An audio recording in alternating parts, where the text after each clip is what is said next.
So delighted to welcome, first of all, the Cypriot Minister for Agriculture, Rural Development and Environment, Maria Paniotou. Maria, come and join us. Thank you. Hi, Maria. Hello. Hi. Come and take a seat. Come and take a seat. We have, from the Committee on Agriculture and Rural Development at the European Parliament, the MEP, Elsi Katainen. Elsi, come and join us. Thank you. It's lovely to see you. Come and take a seat wherever you would like. Wherever you would like. And then also coming to join us on stage to continue the conversation, delighted to have the President of COPA. Please welcome Massimiliano Giasanti.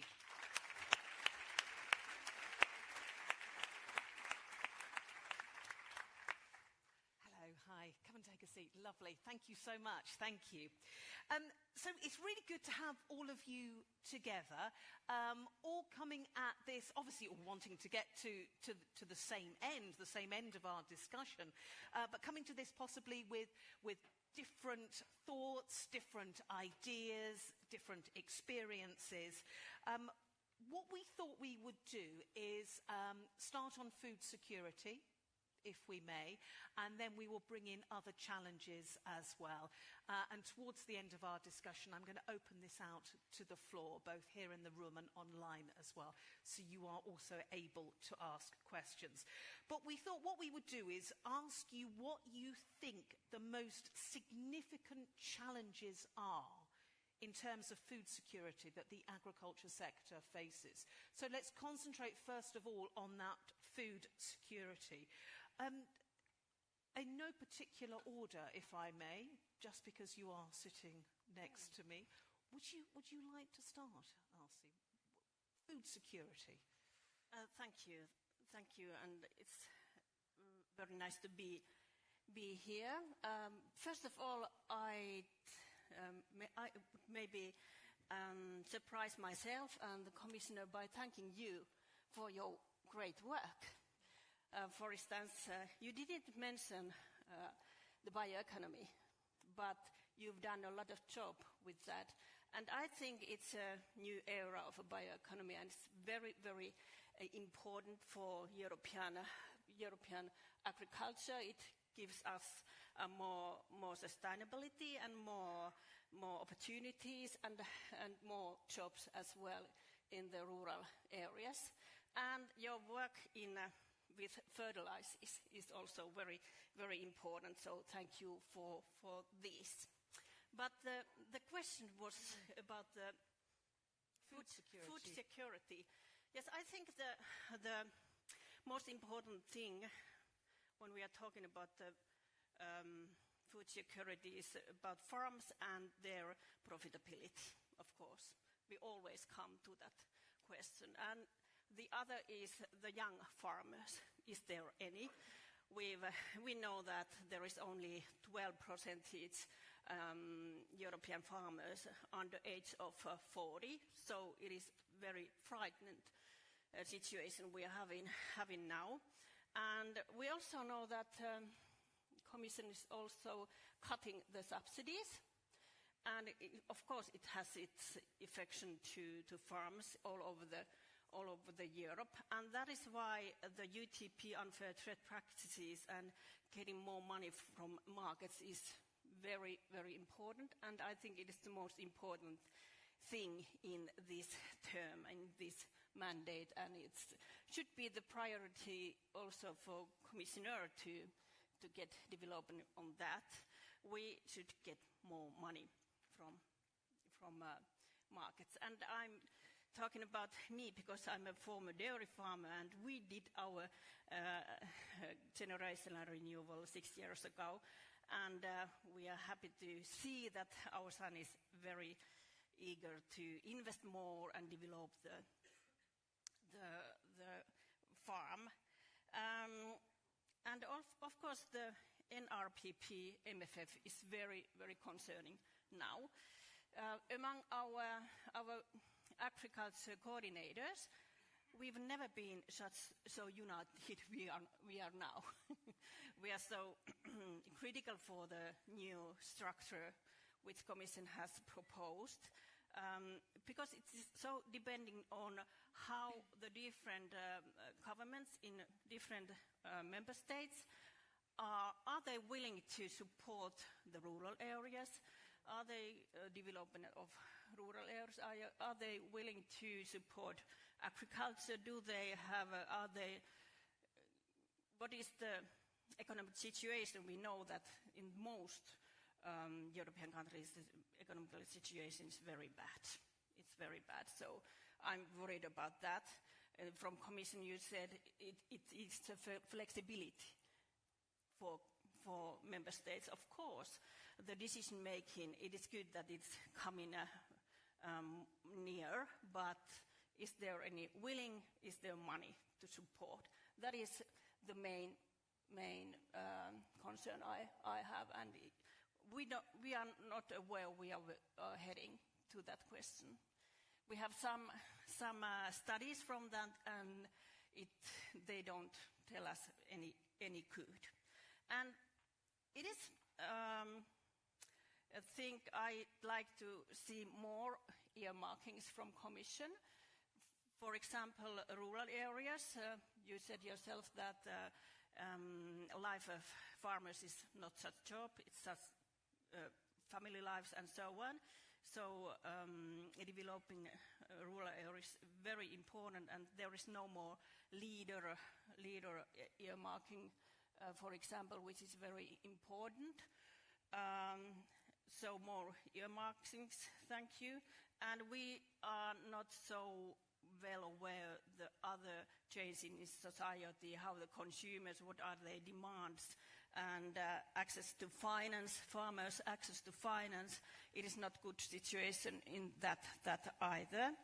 And how is the political atmosphere all over? And of course, there is still Mercosur, but I think you looked at. That's enough. I mean, I would never be the one to stop you, but I think that's a good overview. We can tell how you feel from this. Commissioner, I'm going to, Christophe, let me just give you the opportunity, because I saw you taking notes while Elsie was speaking and sort of wanting to come in on that one. Yeah, in Luxembourgish there is a saying, you should, and I will translate it, you should never do the bill without the bartender. And I think in this context of when we speak about the budget, there are several bartenders. Of course, the European Commission has made a proposal, but there are as well the co-legislators, and you know that the heads of state and government will speak for the first time on this on Thursday, and those are bartenders in that context as well, and they will have their word to say. The budget from the 16th of July has already evolved. As we all know, there has been an agreement between the three institutions to have a rural spending target, which brings us already at a close level to what we currently have under the CAP. And I traveled, as I said, to the 27 member states, and some of the last I traveled to when we look into the financial details, the ministers and the farmers tell me, well, we have more money than we had before. And this is already now the case without the prime ministers and head of state and government having talked about it. So I think this is something very important, that we need to look at the figures and what does it mean at the farm level in the end by member states. So I think there is a lot of myth busting that we still need to do, of course, but I think the solutions are on the table. And when we speak about not making the bill without the bartenders, so it's when you have finished the party, and this will take the next 2 years, and I think we need to acknowledge that on that side. And then, of course, when we speak about finance, we need as well to look into other financial issues, because the access to finance, Elsie Katainen has mentioned it, is a very difficult one, and it's even more difficult for young farmers and for female farmers. And when you look at the statistics, it's really striking, because young farmers don't have a loan history. That's why they don't get the best conditions by the banking financial institutions. And they don't have the necessary guarantees. So on this side, we are very closely working with the European Investment Bank, and the same goes for certain other instruments, because when we speak about predictability, climate events, but as well market problems, then we can have the problem that there is, of course, not a stability in the revenue side, and that is why we need to look as well into the insurance and reinsurance systems in order to give stability for the farmers. Otherwise, they can't invest, and that is a huge problem. So, thank you for that. I'm very quickly taking notes of some of the big areas which are already becoming common themes, and we will get into discussing those, I promise. Maria, I saw you nodding at female farmers. We will do we'll discuss that. But if you just go back now to food security and the biggest challenges that you see, where would you like to focus these minds? First of all, big thank you for inviting me here. It's an honor for me to participate in this event. Thank you, Commissioner, for the invitation. And I would also like to congratulate you for the hard work. Just a small comment on bioeconomy. We will be discussing bioeconomy in Agri-Fish Council. Actually, this is a great moment for me because this is 2 weeks before Cyprus assumes the presidency of the European Council. So we will be having discussion on bioeconomy, and actually we aim to council conclusions in the ENVI Council. So this is some good news, and hopefully we'll succeed on that. Now, food security. Food security is not just a term we often use in the Agri-Fish Council. It's actually the essence of daily life. Is to have access to sufficient food. It is to have access to food. And it's not something that is a given, and it's not something that we have succeeded in Europe. It's not a gift of chance. This is the outcome of the very hard work of our farmers. So we have to make sure that we will continue to give the means to our farmers to support and to produce the food that we enjoy every day in our table. Of course, this, in order to continue, as I've said, to have the privilege of having food security in Europe and maintain food security, we need to invest.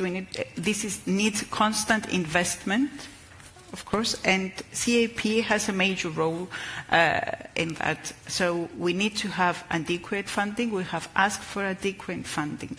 And we have to make sure that the budget that we have for the farmers, it's a budget that will help them to tackle the challenges that they are facing.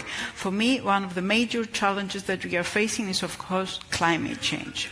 I come from a country that is at the hotspot. I come from a country with prolonged drought. Actually, in the last 4 years, we have twice rain. The first time it was when the Commissioner visited Cyprus. Should come often. I had the same in Malta. It was raining as well when I was there. I know. And the second time, it was last week. And this is very bad. This is something that threatens our farmers. This is something that threatens our food security. I am a Minister of Agriculture, and although we invest in infrastructure, we have invested in desalination units, in recycled water, there is a constant demand, and there is a gap between demand and availability of water. So for me, this is the main challenges that we are facing. And of course, I would like to thank the Commission for providing us with some help through the Agricultural Reserve, but this is not enough. The insecurity that this causes to our farmers is something that it actually kills them. So we need to have easily access to funding in order to tackle the challenges that we are facing due to climate change. Thank you. Thank you. So a very, very clear message about drought, about water and the importance there. And actually, I can see Massimiliano at the end nodding as well, so I imagine you can absolutely echo those thoughts. So generational renewal is coming up clearly, climate, market, stability. Massimiliano, yeah, indeed, keep going. your thoughts. How would you like these minds in front of you focused when you think of food security? Thank you so much for the invitation. Good morning, Mr. Commissioner. Thank you to the DG Agri. I'm going to talk in Italian, so I'll give you the time for the translators.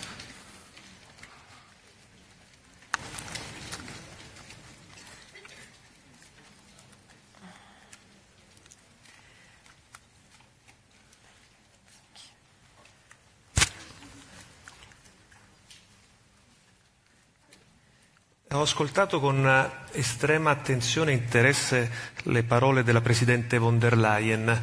Da una parte sono estremamente grato alla Presidente per il sostegno che lei vuole dare ai giovani agricoltori, perché essendo io sotto la media dei giovani agricoltori mi fa sentire perennemente giovane. Quindi questo è un motivo di forte soddisfazione, ma credo che si debba lavorare ovviamente per tutti gli agricoltori. Da una parte dobbiamo garantire un futuro migliore per i nostri giovani, dall'altra dobbiamo però mantenere una forte attenzione sull'agricoltura e soprattutto per gli agricoltori senior.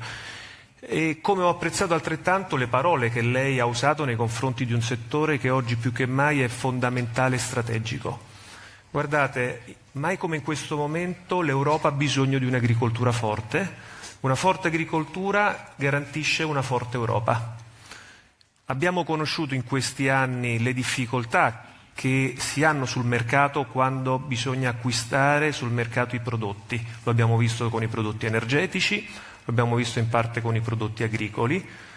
Non lo dice Massimiliano Giansanti, non lo dice il Copa-Cogeca, lo dice la FAO. Negli ultimi 5 anni il costo alimentare è aumentato del 30%.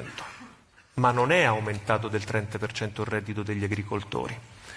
Questo che cosa significa? Che sempre di più in Europa dobbiamo focalizzare l'attenzione sulla sicurezza alimentare. Noi oggi abbiamo l'orgoglio come agricoltori europei di garantire a 450 milioni di cittadini europei la sicurezza alimentare, ma dobbiamo e possiamo fare di più, perché da una parte ci sono le instabilità legate al mercato, le instabilità legate alla situazione geopolitica, alla guerra, alle speculazioni che ci sono anche sui mercati primari e infine il cambiamento climatico. Se a questo aggiungiamo che nel 2050 dovremo produrre il 30% in più, vuol dire che oggi siamo di fronte ad un bivio. O l'Europa fa uno scatto in avanti e guarda al futuro dell'agricoltura come un settore fondamentale e strategico sia per la sicurezza sia per l'economia che noi produciamo, e allora individuiamo le politiche necessarie per rafforzare l'agricoltura, o al contrario rimarremo fermi e quindi il mercato europeo, che oggi è il principale mercato al mondo per il food e il drink, secondo quello che prevede una grande banca d'affari olandese, tra 10 anni saremo il 4º mercato al mondo e questo non ce lo possiamo permettere.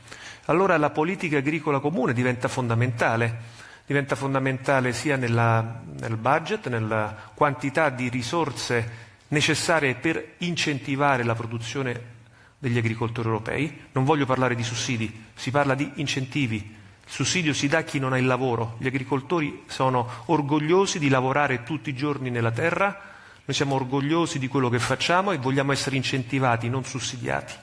Allora in questo percorso diventa fondamentale avere un budget adeguato, ma soprattutto dobbiamo avere una struttura di politica agricola in grado di poter garantire la sicurezza alimentare, un giusto prezzo per i consumatori, un giusto reddito per gli agricoltori. E questo lo dobbiamo fare con una politica europea.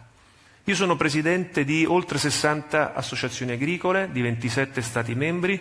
L'agricoltura del Mediterraneo è diversa dall'agricoltura del Mar Baltico, l'agricoltura della Francia è completamente diversa rispetto all'agricoltura dell'Ungheria. E allora rispetto a questo noi oggi abbiamo il dovere di proteggere quello che la Presidente von der Leyen ha chiamato la spina dorsale dell'Europa. Per far questo quindi ci vuole una politica che sia orientata al mercato, orientata alla produttività, e che soprattutto abbia meno vincoli e molto più semplice. Su questo so che è importante lo sforzo che sta facendo il commissario anche sul pacchetto Omnibus e quindi dobbiamo continuare a lavorare con la Commissione per cercare di migliorare questa proposta. Come sapete noi giovedì in maniera pacifica saremo qui a Bruxelles con oltre 10.000 agricoltori proprio per cercare di far sentire la voce degli agricoltori soprattutto anche sul Consiglio, perché è evidente che i primi ministri, se credono nella loro agricoltura, dovranno ovviamente anche credere sulle misure di bilancio necessarie per accompagnare un'agricoltura sempre più performante, sempre più competitiva, ma che necessariamente ha bisogno di maggiori risorse. Chiudo. Il presidente Trump l'altro giorno, per una deviazione del mercato sul prezzo della soia, ha immesso 12 miliardi di dollari per sostenere e supportare gli agricoltori americani. Noi stiamo discutendo oggi di una differenza tra la proposta della Commissione rispetto all'attuale proposta di circa 80 miliardi. Ecco, voi capite che oggi più che mai il gioco che c'è è un gioco molto pericoloso, in cui necessariamente Consiglio, Commissione e Parlamento devono dimostrare a tutti noi agricoltori che bisogna passare dalle parole ai fatti, e quindi sono convinto che dopo le belle parole che ho ascoltato da parte della Presidente von der Leyen, la Presidente vorrà dimostrare a tutti noi agricoltori che è arrivato il momento, con fatti alla mano, di sostenere e di incentivare l'agricoltura europea. Thank you very much. Thank you. You set out your position. Thank you very much. And clearly saying, and I did particularly like your line, you are not looking for subsidies. There is a difference between subsidies and incentives. Maria, you are nodding at that. You know, the Council has already been mentioned there when it comes to the incentives rather than the subsidies. What do you want to pick up on there? Of course, I agree. We don't want, the farmers need security. They have to have stable income. And CAP, is the instrument in order to secure their income stability. And we often say that in the core of our food security is and will be our farmers. Then we have to make sure that we give to our farmers the means in order to continue to produce. Of course, we want more simplification. There's some great work that has been done in Omnibus 3. And this is, the developments are very useful, especially for the small farmers, but we need more. The farmers, they just want to feel that you're there for them. The head of my cabinet almost every day reminds me that you go to the doctor once every 6 months whenever you feel sick, but you go to the farmer every day. Whether you go to the restaurant, either you go to the grocery, to the supermarket, you go every day to the farmer. We have to make sure that the farmers are there for us, and we have the obligation to do that. And this does not come with, subsidies, whenever they're in difficult position. We have to make sure that we have a framework that will allow them to produce every day what is needed and what they enjoy to produce. And I had the honor to shake hands with many, many farmers.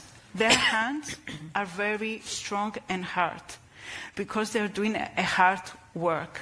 And we understand that because we go to the field almost every day and we can see that. We have the obligation to give them the power to invest, to have access to funding, to have access to innovation, to see what the good practices in other countries. And the CAP is something that we need to continue to count on, that it will be there to, to offer these tools. Christophe, do you want to come in on that? Yes, there are some points that have been mentioned that seem to be very crucial. Maria has mentioned the problem of climate change, which is a real one, and that exists meanwhile in all the member states. You've mentioned as well the agriculture reserve. We have this reserve of 450 million euros annually to deal with floods like the Dana in Spain, to deal like forest fires in Portugal, to deal with floods that we had in some member states in the Nordics, but as well we had in some other countries where we have droughts, where we had hail or frost. And though I have to say this 450 million, it's just it's a drop in the ocean compared to what is really the damage. That is why we need to look into this insurance and reinsurance systems, but also we have already doubled for the next MFF this 450 million to 900 million, which we call now the Unity Safety Net, which is a bigger guarantee, and I think this is very important. But when it comes to investment into climate adaptation, and you mentioned water infrastructure, we are sometimes not as efficient with the limited money that we have. And I was 2 weeks ago or 3 weeks ago, I was in Spain, and they are trying to do it as well. But they have means in the second pillar of the Common Agricultural Policy. They have the Next Generation EU funds, and they have cohesion funds. So they can do 3 little elements with a lot of bureaucracy, because you have to follow 3 different programs, 3 different applications. With this new structure of the national and regional plans, you can bundle this money. You only do 1 program, and you can be way more efficient. And I think this is as well the positive elements that we need to look into this new structure. Maybe they are not perfect yet, but I think there is a lot in if we design them now well together. And then to come, when we speak about food security, if there are no farmers left, there is nobody who's going to produce. I think that is very a basic wiseness, and I think this has been addressed as well. So we need to maintain the farmers in the job. That's not only done via subsidies, because we know in the end we can only distribute what the member states are willing to give into the common pot. But therefore, bioeconomy becomes ever more important. And for me, it was very important that in bioeconomy there was not just bio, but as well the economic part of that. And I think there is a huge part of untapped potential for our farmers, for example, to participate in the energy production, which will reduce their costs, which will generate additional income. But I would go even further, because we had this year wheat prices, I think around 160 euros per ton. With the input costs on the other side, this is you lose when you are producing in the end. And I think that is something where we need to think, how can we use this, maybe as well in first generation biofuels, if we drop below a certain level. And I think these thoughts need to be done to have an income for our farming community. And this is not a competition between the plate and the tank. I think that is very obvious. But when there are moments like we have currently, we need to find as well solutions how we can give a fair income for the product, for the farmer in the end. And there is a lot that can be done. I know this will be a painful discussion to speak about those elements, but if we don't do that, I think we will lose even more farmers, and that would be detrimental, and that is incentivizing nobody to enter the job. And then we go into a direction where we will not have sufficient farmers anymore to farm our land, and that we need collectively, and that could be one of the outcomes.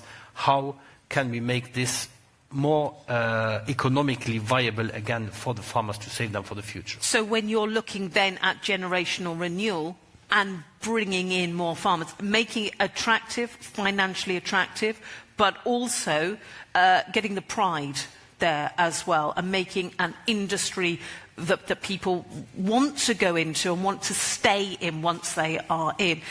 Elsie, if I may, I'm going to come to you, because you mentioned earlier you have done your generational renewal. I've done my job.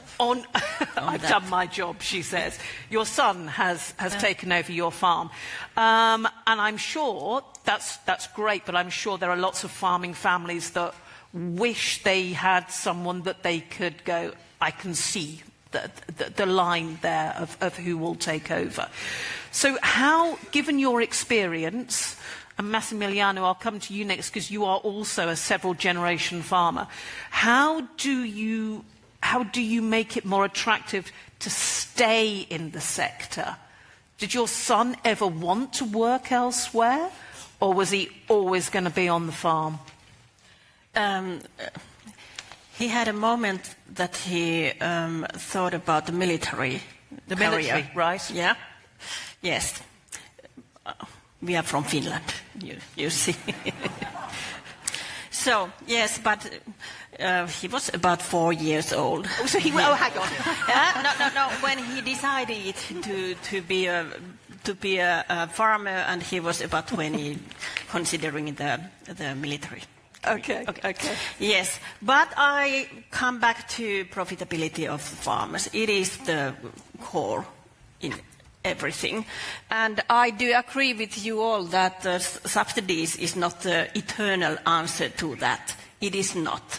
Of course, we want real payment from markets, and that's why I always bring up the UTP. Unfair trade practices should be taken on the second serious round in commissions, and I know you are giving a proposal there, and we are waiting, and we have very high hopes on that. In 2019, we didn't succeed so well with UTP. It has not so much affection. We don't see in farmers' incomes that it helped at all, so we need some more. And you mentioned a very important word, pride. We should have pride, and I know that young farmers are, so many times they are underestimated, because they are very interested in technology, and they are very interested in environmental issues. And I don't like the atmosphere which nowadays says that every young farmers are so afraid. No, they are not. They are very, they want to go forward with data, technology, and new innovations, and they are very proud to be that. We have to give them some subsidies for some years still before the UTP done its job. But the climate change, we are having at last snowing in Finland, which is very important that the Santa Claus can come to you. Of course. But also that the climate change is not yet so in a terrible situation. But we are heading that. And in Finland, I think we are one who could even get some benefits from climate change. We will have a longer growing season. So we have to fight for preventing climate change, but also adaptation is very important. So we need more and more researching and education which takes farmers with all the researching measures. And I mentioned something about Mercosur as well. People are afraid of the taxes. There are safeguards, which we have some kind of agreement now, and I'm very happy about those, and I want to trust them. I need them to be very reliable, that we could avoid double standards. It is not the approval that in Europe there will be any double standards in the area where the standards are the most strict. And of course the Ukraine possible membership, EU membership, it brings the same kind of problems, even though we of course we hope that they will join us. You mentioned lots of different areas that all play into that, the security or insecurity of farmers. Let's go back to one of the first things that you were talking about, which was the generational renewal.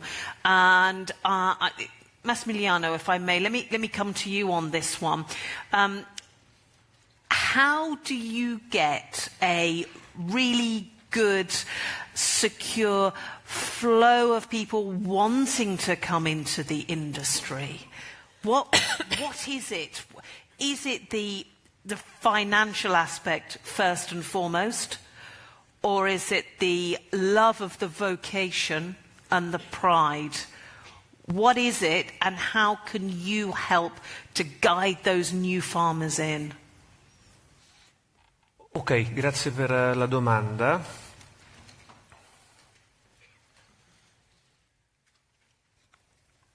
Allora, oggi noi abbiamo in Europa 9 milioni di agricoltori e con il nostro sistema delle cooperative arriva a 22 milioni di agricoltori, quindi siamo una buona comunità di cittadini europei che contribuiscono a mantenere la sicurezza alimentare e la sicurezza dei nostri territori.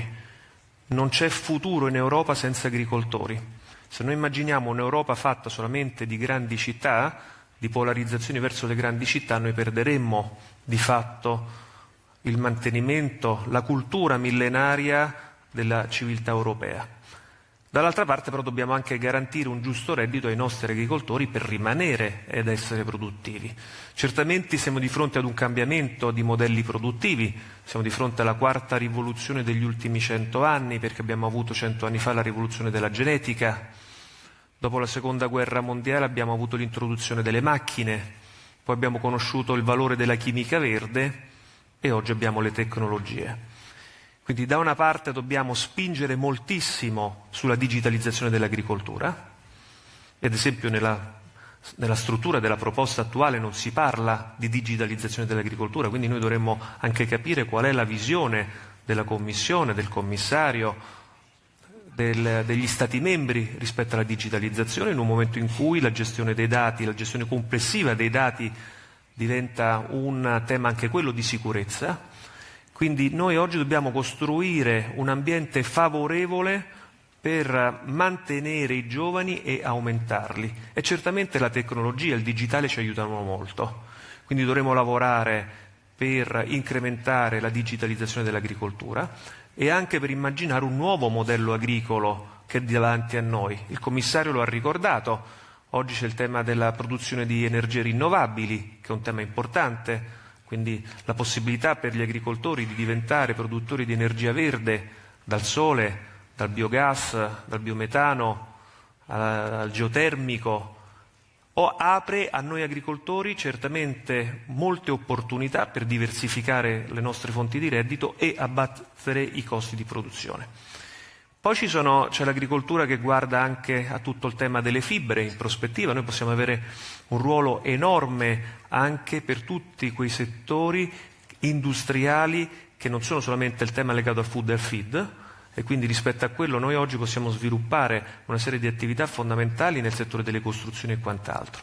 Quindi l'agricoltura oggi ha davanti a sé la possibilità di essere multifunzionale, fino ad arrivare ovviamente alla capacità da parte dell'agricoltura di essere anche turismo, e lo siamo.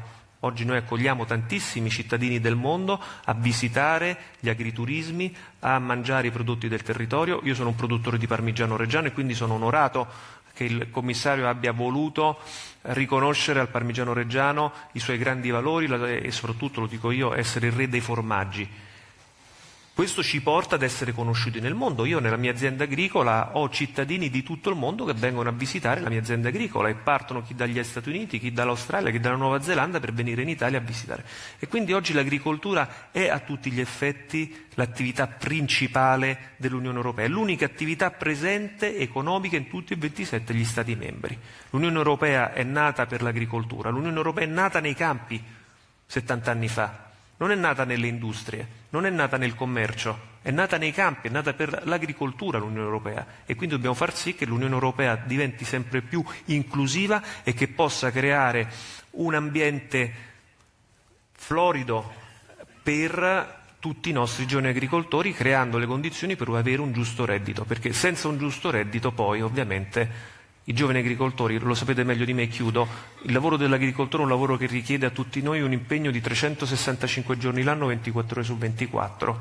Quale agricoltore, quale imprenditore è disponibile a lavorare tutti i giorni dell'anno senza avere un giusto riconoscimento della sua attività? Guardate, noi siamo anche abituati a lavorare in perdita, perché siamo talmente tanto orgogliosi della nostra storia e della nostra tradizione, però questo sta facendo sì che con l'orgoglio l'età media sta aumentando e quindi dobbiamo assolutamente incentivare il ritorno degli agricoltori partendo soprattutto dal digitale.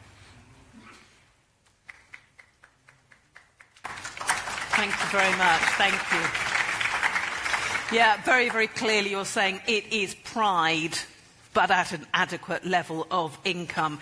You talked about encouraging more young farmers. I think the figure is something like only 12% of farmers are under 40. Is that? Yep. Less than 12%. Less than 12%. And actually, when we look at female farmers, it's even lower. And if we look at income as well, the figures that we have actually, I think the last figures were from 21-23 on female farmers' average income, 34% lower than the average male farmer. So how do you encourage young farmers, but also keep the female? By the way, do we have any young farmers in the room? I know we do. Yes, welcome. Fabulous. I mean, you can have that conversation. Yeah, European average, yes. And do we have any young female farmers in the room? Yes, I did see. Yep. Welcome, welcome. It's really lovely to... Four, five? Yeah? Half a dozen? Fabulous. Obviously, a lot more online watching us as well. Maria, let me come to you on this one. What can you do as part of your mandate, of your priorities, of your experience to, yes, encourage the next generation, the young farmers in, but ensure that it is inclusive, as Massimiliano says, and we have that strong gender equality there? Just before answering that, something that I forgot to mention, that on food security and climate change, that safeguarding food security requires a strong EU water resilience strategy. That's why during our presidency, the next 6 months, we will be having discussions on how to align the European resilience strategy with the climate adaptation plan. And adaptation, it's very important. Either it's for climate pressure or for generation renewal, and of course the recognizing the role of women in agriculture. I mean, there is some progress that has already been done. We have seen the vision for agriculture that recognizes the important role of women.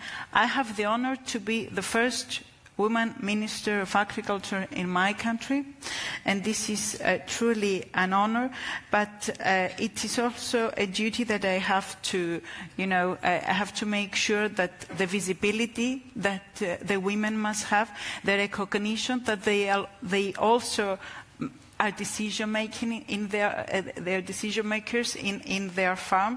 The difficulties that they also face difficulties in accessing land, in accessing financial instruments, and we have to make sure that this priority remains at the center of the discussion.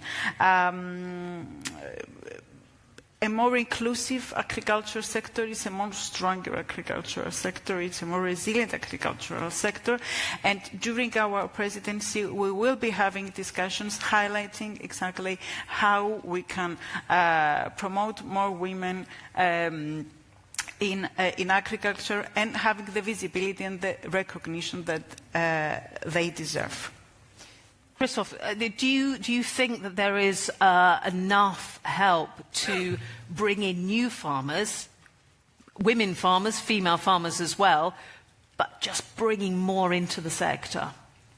Well, I think you can never do enough, and we are currently, in the current CAP, we dedicate 3% of the money for the next generation of farmers, male or female, and that has proven a certain progress, but it's still not sufficient. And that is why in the generational renewal strategy, but this will as well be reflected in the recommendations to the member states when it comes to the development of their national and regional partnership plans, that they spend 6% of the CAP money specifically to the young and the new farmers. I think that is very important. We also will launch the Women in Agriculture platform. I think this will as well be a very important platform platform to promote and exchange as well the experiences that we have. This will be done in March, and during the Cyprus presidency we will as well work very closely with the presidency on that. But as I said, it is as well about national and regional policies. And I will not name now, we have, as you mentioned, indeed, less than 12% of the EU farmers are below the age of 40. The average age is above 57 years of age.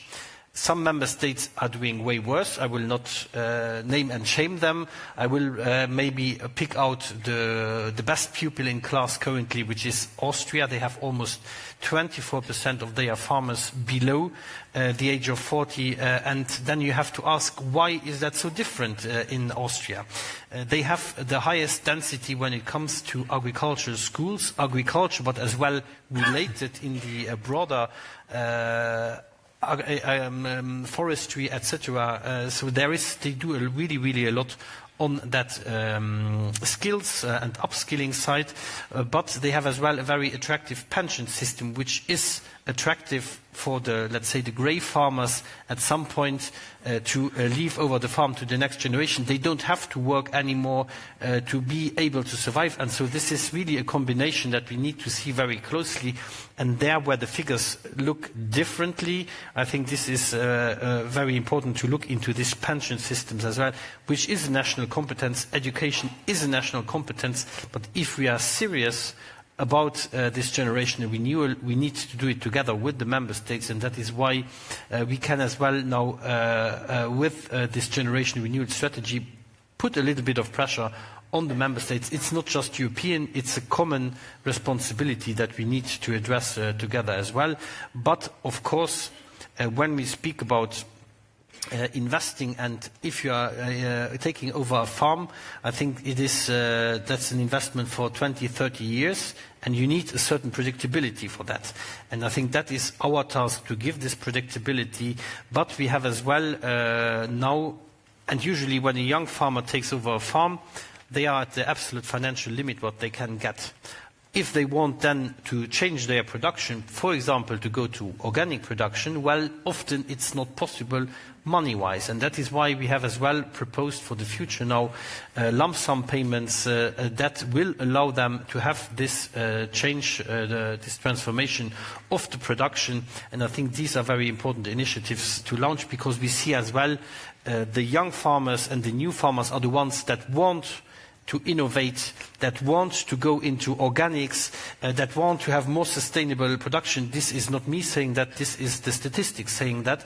And I think that is very important, that we need to entice them, because it will benefit the entire sector. But we have an investment gap. The European Investment Bank calculated this of 62 billion euros in 2022. This has certainly gone up meanwhile. And if you say we are not investing sufficiently, then you say you don't do the maximum on the productivity, you don't do the maximum on sustainability, you don't do the maximum on security of the workers as well. And I think these are very important elements why and how we need to be able to deblock this hesitance of the investment part. You make several interesting points there, as well as echoing something Massimiliano said about looking after the older farmers as well, because actually if you don't have that pipeline of older farmers feeling that they can start to pass on as well, and then the new younger farmers coming in and seeking to change, because that's what we all do. We come in with different ideas and needing to have the investment. Maybe if you allow one, because I have now the overview when I speak to the farmers in all the member states. There is still a difference that I wasn't aware before, but in certain new member states, it's actually the first generation of farmers that is currently at place, or maximum the second generation. Because under the Soviet regime, they had lost everything. They had to start all over again. And for them, it is a huge pride. But this generational renewal, giving over the farm, even inside the own family, it's posing problems, because that is something we have. I assume that was normal, but in some member states, this needs as well let's say the it's a change of mind that needs to happen, and that is something that I wasn't aware before, and I think that is something where we need to work on as well. I think, thank you for making that point, and I think it really clearly shows that actually you need to have those discussions to understand the different points of view, everyone wanting to get to the same outcome, but different ways of going about it, and things, as you say, you may never even have considered. Just a very quick one from you, Maria, because I can tell you want to get in there. Just to add something, it's not only the young farmers or the farmers that they're below 60 that we need to take care of. There are the farmers at the age of 40s and at the age of the 50s that they constantly say, do not forget of us. We are here to invest and we want access to finance to invest. So every farmer needs to have the place that, everyone. No farmer must left behind, yes. Yeah. Else is okay. Of course, absolutely, everyone. Let me open the floor to questions. So I'm going to take some from the floor first. I'd love to hear from a young female farmer, actually. Can we get a microphone? Over here. We've got another microphone we can get here as well. But if I can get the first one over here. And while we're getting the microphones there, I'm going to put a Slido code up for those online as well, so that you can submit your questions online to me. But we have a microphone there for our first question. Would you mind introducing yourself first, please? It should be on. Yes, of course. Thank you very much. My name is Elisabeth Hedén. I'm a dairy farmer from Sweden. I'm also the vice president in SISHA. So thank you so much for the discussion, the panel. I will start with a story from the field. Me and my husband, we started farming 3 years ago. We have a biogas plant on the farm that my parents-in-law built 15 years ago, something like that. And now we're looking to build a bigger one because we have the manure, we have the knowledge, we see the need for the environmental benefits. And then we are calculating on it, and it's 1.6 million euro. And since we started 3 years ago, it's not very easy for us to access more money. So we can really see the limited, like we know what to do, we know how to do it, but we can't afford it. So I think that's very good what you talked about, Hansen. I can really feel it on my farm, on the field. And as a young farmer, I can see that you work a lot, you try a lot, we really appreciate it. We can see it in the new CAP, we can see it in the generation renewal strategy, we can see the toolbox for young farmers, but we do not really feel it on the fields yet, which is quite problematic. And that's why one of the reasons why we will be in Brussels on Thursday. So my question is, how can we make the ambition in Brussels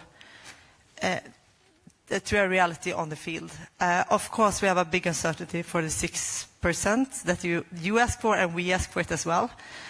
We need to see some ring fencing for young farmers in the MFF to feel more secure and safe, and take what you are saying as more promises for us. Thank you very much for your work and for me being here. Thank you very much. And it is it's a very common and very valid question, that how do you translate policy ideals or policy promises into real help and something you can feel on the field? Okay, Maria's nodding away. Christophe, I'm sure, wants to come in as well. But any comment? How do you get it from policy into something you can feel? Okay, this is actually the most difficult question, not to answer, just to implement. The most difficult question in order to implement what is needed to be done. And we have to make sure that our policy comes from the farmers, comes from the people that they will actually be able to use the policies that we are making. It's not easy. It needs time. It needs collaboration, and it needs a constant dialogue with the farmers. In my country, we have improved several legislative frameworks that were relevant with agriculture. We have improved the procedures because we were in a constant dialogue with the farmers. There is a big number, a big list with things that we have to do. We are here to do it. I am committed to do it. I am pretty sure that all the politicians that they are in the sector, they are committed to do it. But we have to do it together. It doesn't come only from us. We need to do it together. All the institutions, we have to work constructively in order to have a positive outcome. And you need to have that ongoing conversation so that those right down the line can see what is happening. Elsie, I know you're desperate to get in there, and then Christophe. Me first, thank you. Thank you so much.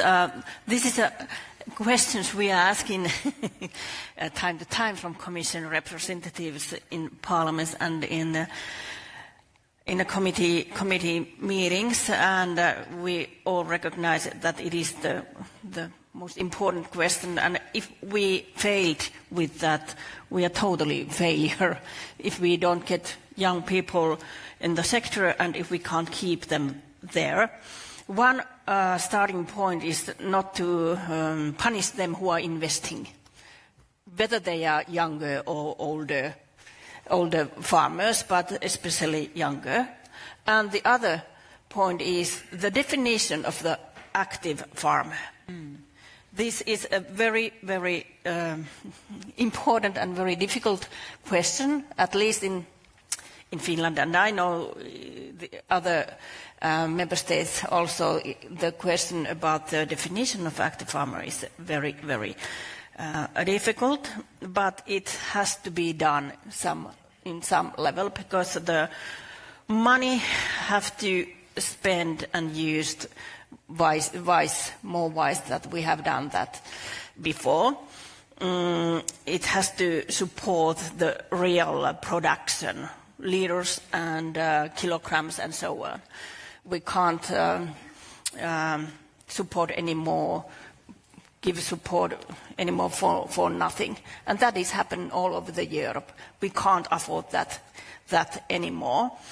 And I know last mandate the Commission gave a big picture of that and gave some kind of a power for member states to do the final decisions of the definition, but no one did it.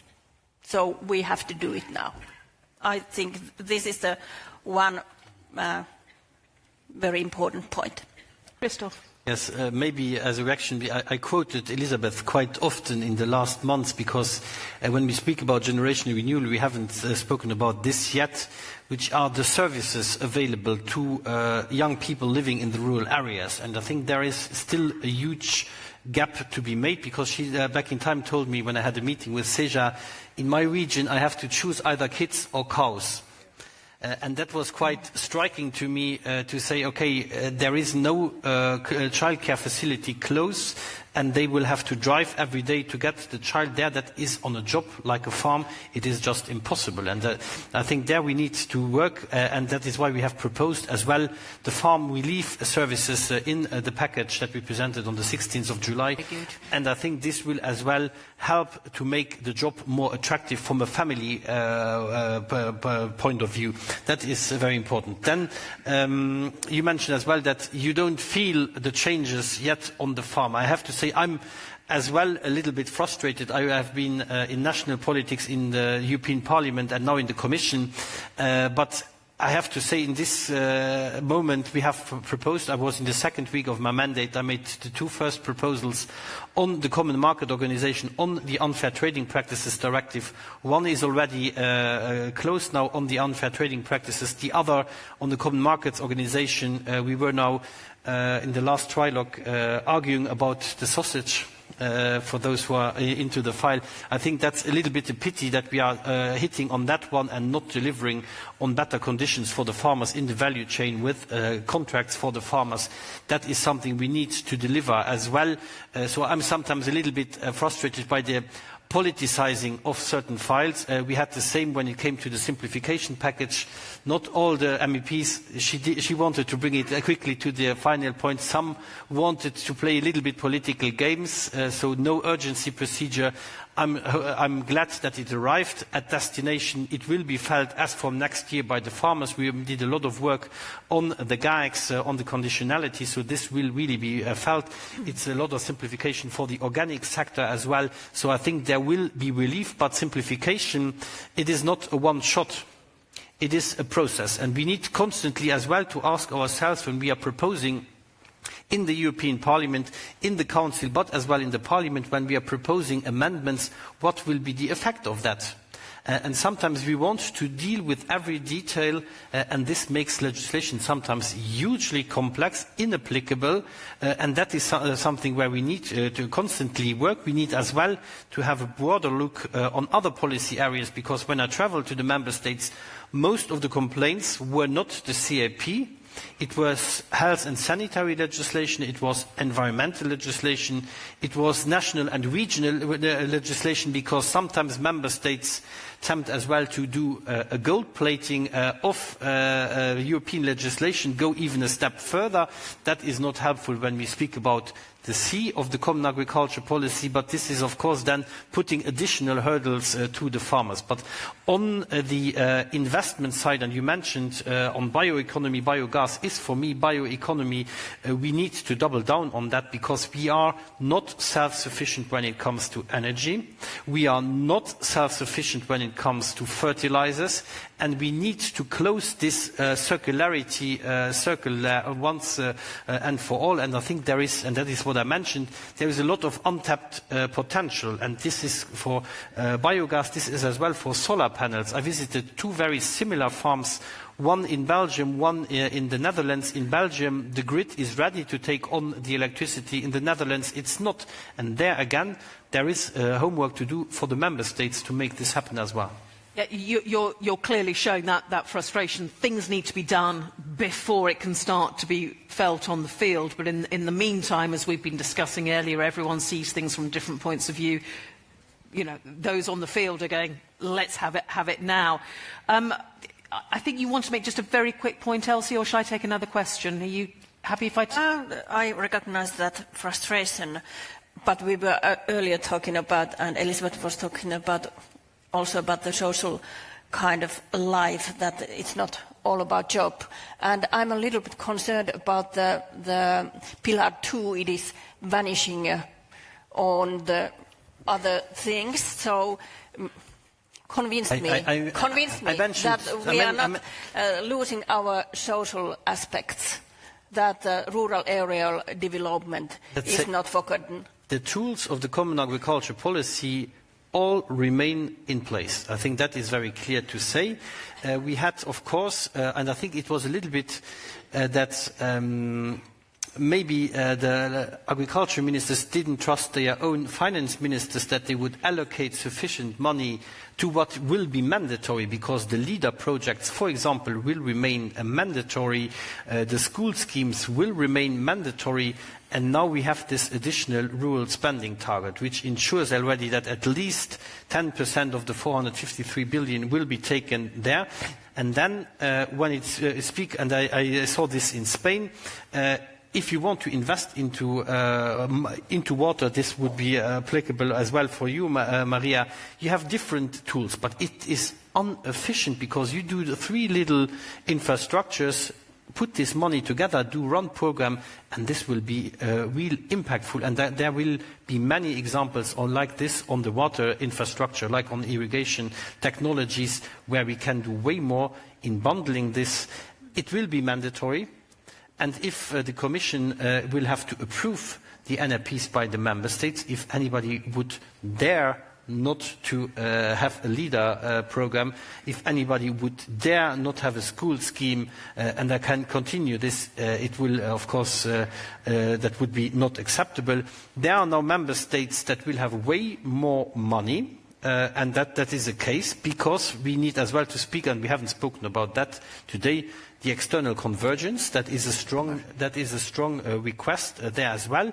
And when it comes, you mentioned the active farmer. That is, of course, something that is very difficult to define, because you can have a farm of 5 hectares that is completely economically viable, but you can have one of 500 hectares which will not, it will even be a side job. So that is a different structure. For me, it is very important that the limited money that we have under the common agriculture policy is coming to those actively contributing to our food security, our food sovereignty, that are economically producing, and it shouldn't go to just investment firms that are investing into land. We have spoken about the generation renewal. Access to land is one of the big challenges, and therefore we need as well to speak openly if we want to support better the young, the new and the female farmers.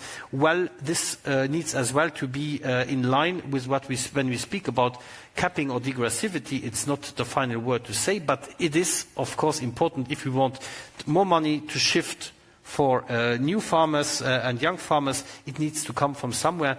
That is a difficult discussion. We can, an active farmer for me is as well somebody who is in the mountains, maybe a part-time ski teacher, but on the other hand as well producing. I think this, it shouldn't be the only income. That cannot be the definition. For me, this is important. Economic output, food security and food sovereignty, that is very important to be there. If this is given, they can as well get the support. Thank you. Massimiliano, I know you want to come in just a very short one, then I'm going to take another question from the floor. Thank you to Elizabeth. I believe we are arriving where we want to go. So thank you for your request. So more money for younger, more money for the oldest one. So we are then we have to also take into account inflation. So we are arriving to 200% of the actual CAP. So Commissioner, to be ready for us. I would sign immediately to that. Okay. No, just my opinion is the common agricultural policies, it isn't a final solution. The CAP is one instrument in the hand of the Commission and the Commissioner for helping the farmers and the food security. So we have to put attention in all the instruments that you can use and that you may use for farmers. The financial issues for helping the farmers to buy, as example, land. It is very important. But it is impossible to imagine to use the CAP for helping the farmer to buy land. So we have to use different instruments. And this is why we are proposing to the European institution to imagine a different ways when we discuss about the future of the agriculture. When here in Brussels we discuss about agriculture, we discuss just about CAP.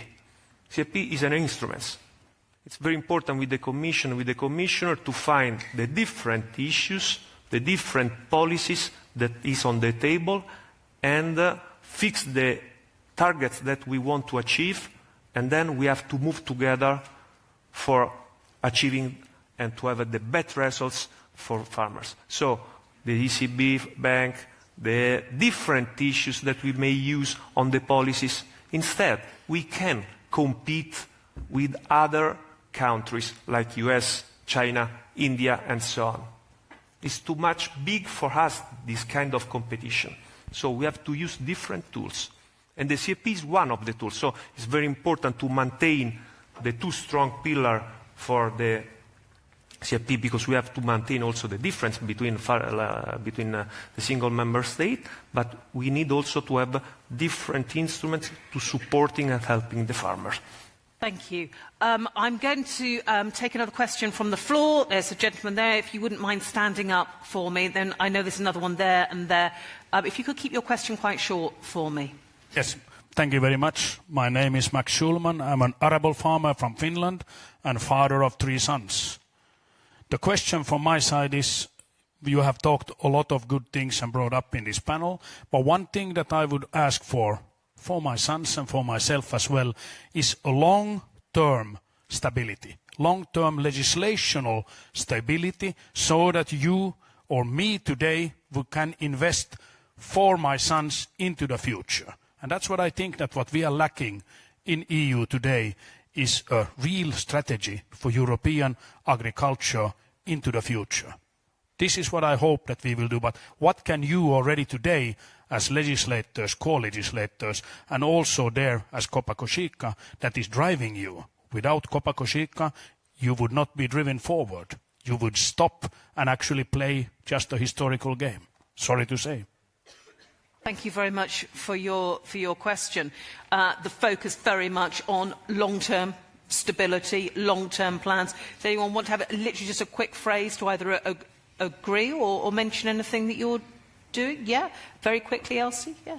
Yeah, I recognize the question, and it is a thing that we should be a little bit concerned, because now the structure is changing, and we are going to shorter terms. We have a quite stably politician life in Finland. We have 4-year mandates for governments, but it's still almost half shorter than the CAP mandates here, 7 years. So it will bring some lack of stability, and I'm a little bit concerned about that. In Finland, we have discussed some kind of parliamentary group, that we should have some kind of parliamentary groups with workings with agriculture over the governmental mandates because of that. Because of the need for long-term. Christophe, very briefly. Well, first of all, I think what is very important is that what is ensured now with this proposal on the table is that the money ending directly up on the farm, 300 billion, is already as a minimum secured. This will, of course, be discussed on Thursday by the Prime Ministers. I personally hope that they will push this a little bit up, of course. But this is 80% of the current CAP currently, which is the 300 billion. The other 20% is CAP, yes, but it is not the money that is ending up on your farm or in the pocket of the farmers in general. And I think that is one departing point. Then, when it comes to the investment part, which is a very crucial one indeed, and I mentioned the lack of investment, that needs to be facilitated, because the investment will contribute to the productivity, to a business model, and that is where I want to see more emphasis as well when we speak about better focusing the CAP on those most at need. It is for me as well, it is young and new and small and family farms, yes, but it is as well the innovative farms that are taking farming to the next level, and therefore on the farming, on the investment part, there is no limitation. And then, of course, if you ask for more stability, I would suggest that you make a request that this commissioner stays for the next 10 years. Then we have maybe a little bit more predictability, because that, of course, is a change that is happening from year to year. But on the other side, I think we have maybe to think as well about this 7-year rhythm that we currently have. Investments, or at least for the agriculture side, because investments are not made on 7 years basis. Maybe you buy a tractor on a 7 years basis, yes, but you will not build a new barn with a certain business model on a 7 years basis. And that is something where we need to reflect if there cannot be made certain differentiations and to have this common socle, that you have a little bit of flexibility, because we will need to adapt. It doesn't need to be too rigid, but for the long-term investment, that there is even more stability. And that brings me as well to what is the most important on a farm. Is it just to have a little bit the approach, all the hectares need to get the same, and then we let everybody do? Or do we want really to boost and foster the uptake of new technologies, of innovation? And I would say the second is more important than just spreading the money everywhere and letting it go. This opens the door as well two people that we don't want to get the money. You asked a question about what is an active farmer. Well, it's not an investment firm. I have to tell you, I was with German farmers from Eastern Germany, and they were, to me, complaining about the capping and degressivity. And then I said, well, do you want that, because I mentioned there was an Australian investor buying up 16,000 hectares. Actually, it was the neighbor of this farmer that was contesting the capping and the degressivity. And that is something where we need to acknowledge there is a problem. We don't want these investors, we want the active producers. And that is why we have as well proposed to enhance again the coupled support, to support the livestock sector in regions where it is difficult, to support, for example, the production of protein crops where we are heavily dependent on imports. And I think this new accent is as well a very important one, and it will reward the farmer that is producing and not just the landowner. And I think these elements are crucial as well. Christophe, thank you very much. Thank you. We're very nearly out of time, but we have one question on Slido, and thank you very much for all your questions. This question way beyond with the number of upvotes that it has had, and it's not something that's really been touched on yet, but it's animal welfare. And I'm just very quickly going to mention it because it has had so many people voting for it. Animal welfare becoming a bigger topic for DG Agri. How do you see that as possibly providing an opportunity to provide more stability and predictability? We are more or less out of time, so just a couple of words, really. Animal welfare, front and centre, that goes within the whole package, doesn't it, for farmers? So important. Well, if I can start with that, again, animal welfare starts as well with the best available technologies. And I have seen in Italy recently farms where I just can say this is exactly the way to go. It's investment, yes, but it is bringing the best technology and animal welfare standards for the animals, and I think that is very important. It is, unfortunately, again, not my direct portfolio, but nonetheless, I think it is very important. It is about the image of the farming sector. It is as well about, let's say, an ethical approach, and we need also to be very strict when it comes to the reciprocity in standards, because we have competition, and you mentioned third countries. We need as well to be more proactive on these reciprocity standards for animal welfare, as well on plant protection products, and that is something we need to deliver quickly on it. Hey, Massimiliano wanted to come in on it first, yeah. Yes, I'm a dairy farmer, and a dairy breeder. Meanwhile, we are talking, I may check what happened on my farm now in Italy. I have 2 different farms, so it's incredible.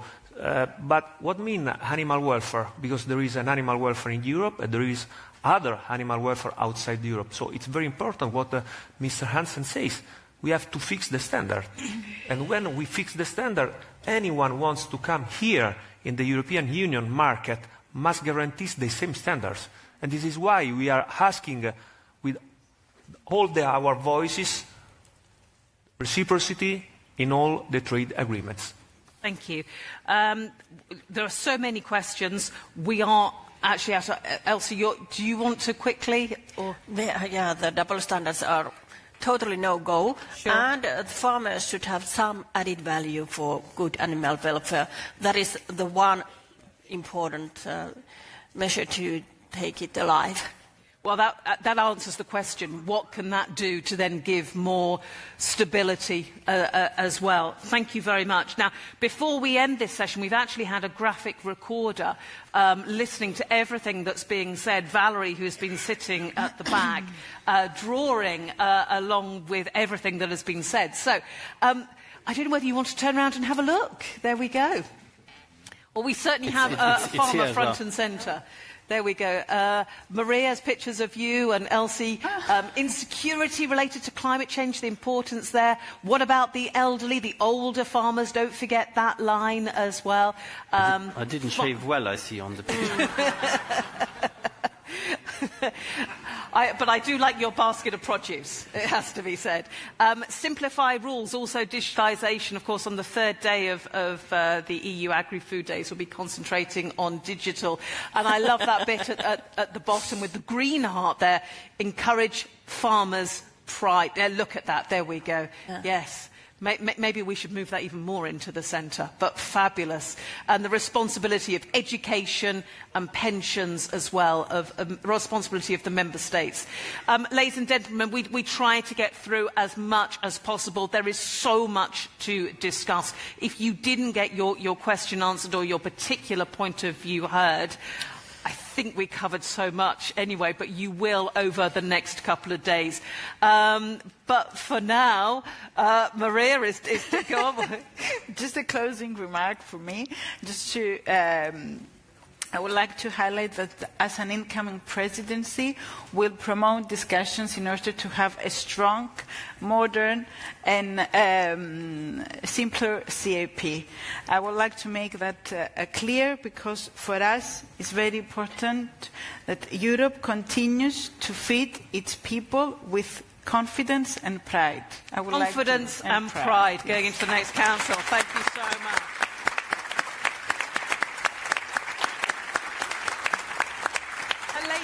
Do thank our panellists here who have taken questions, who have talked about all sorts of things. So thank you to you all. Thank you very much. We absolutely, yes.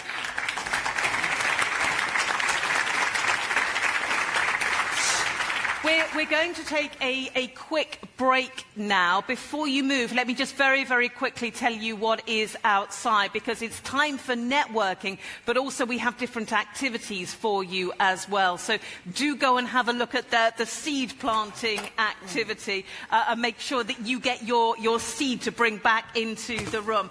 Our next panel will be here at past.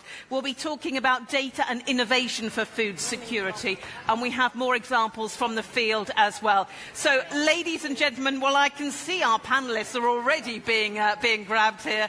Have a quick break. We'll see you back in the room and online at past. Thank you very much.